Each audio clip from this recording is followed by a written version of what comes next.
You know, you know, it's really interesting. That's a very good question. Um, I want to go back to how I keep saying to you about Kare Godiswe Kateng. Okay, my parents always told us and informed us that, you know, there's an expression which says a razor blade, for example, can cut a grass.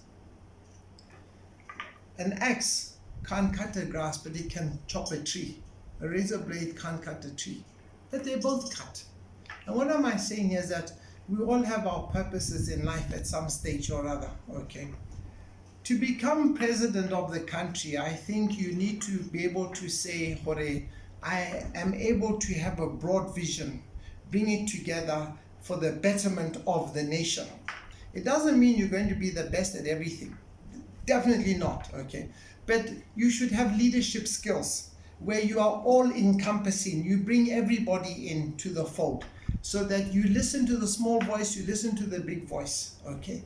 And you listen to the humble voice as well, but you don't also dispel the loud voice, okay? And you know how to bring these together and the ideas that go with it. That to me is something that a president should have a skill and have a quality in them, okay? Personalizing things is not leadership. It is not leadership. Personalizing things is not leadership, because the country is bigger than any of us. But if you use your position to fight battles and vendettas, okay, then I think we need to say to ourselves, who are we excluding who could otherwise have come to the party, because we've created divisions. We are creating divisions. Me, in this particular case, I'm not referring to any one person in particular. I'm referring to a person in the sense of a person being you, me, or anybody else, okay? So if you yourself do not have the ability to be all-encompassing, ask yourself if you deserve to be in that position, because you're going to have separate development. Hey, separate development, re bone ko Africa Borwa. Okay, we saw Botswana, we saw Transkei. We saw it. We don't want that in Botswana, okay? And if you do it through tribalism, that is not leadership either. You need to bring people together. My late father said, don't say which tribe you are from first. You say, Hore, o Motswana, yo tswan kwa tswanteng.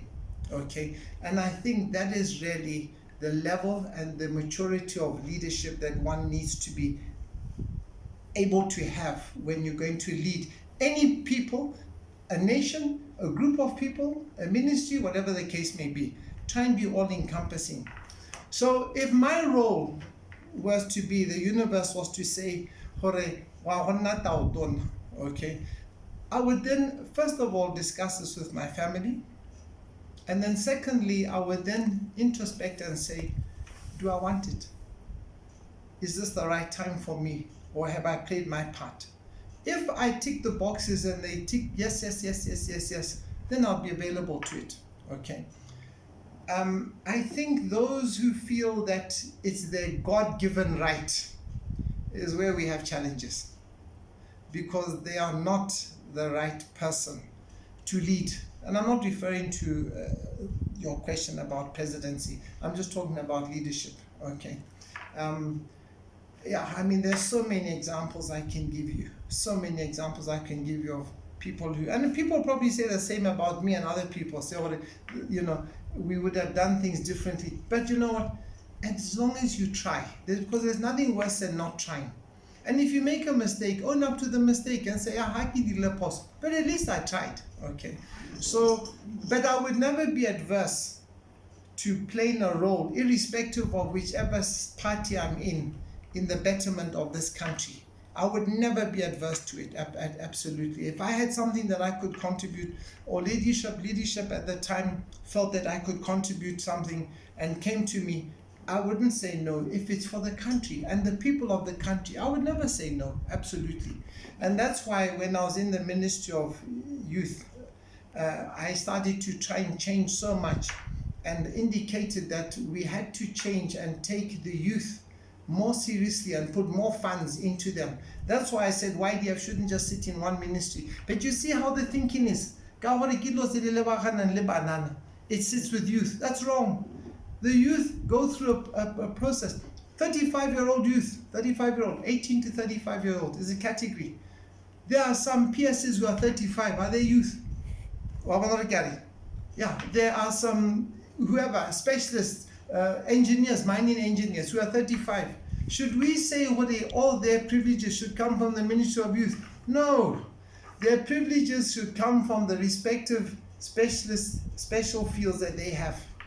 Open it up. Open up the country. Open up for Botswana. We are closed. We need to open the country up, and you'll be amazed at what Botswana can do. Amazed. In those few months I was at Ministry of Youth, what the youth did, I engaged all the political youth wings within the first 3 months of my ministry to understand their thinking. And what was so interesting was they were suspicious when I called them. They were very suspicious. And I said to them, I'm your minister. I've come to talk to you as a youth. Tell me what you want. And then we had a meeting at Netani, Biak, where 4 ministers then came, and the youth were able to ask the ministers all their questions. It was a wonderful opportunity. But I think sometimes Baholo Batsaba Banan, and especially Baba de Mohoroment, I think Batsaba Banan, because the youth today are very informed. And this internet, okay, that's a tool which we never had when I was young. But the other thing I used to say to them as well is that cabinet, none of us here in cabinet, when we joined cabinet, came from no place without a job. We all had jobs. When we came to cabinet, we all had jobs. But today, not all the youth have jobs. So we need to also leave cabinet for 2 weeks, 3 weeks, 4 weeks. Yes, agreed. But you sample tona parliament. Go into the constituency, go and live there for a month and understand what the challenges are in the constituencies. And let me tell you something, in the time I haven't been in cabinet, I have learned so much about my constituency, more than Khotla meetings could ever have told me. And now I'm fired up to go back and develop projects in the constituency, because I understand. I have the knowledge of how government works, and I now understand Botswana babatain and Bakhona Seba Sekhonankeng. And that is an amazing opportunity.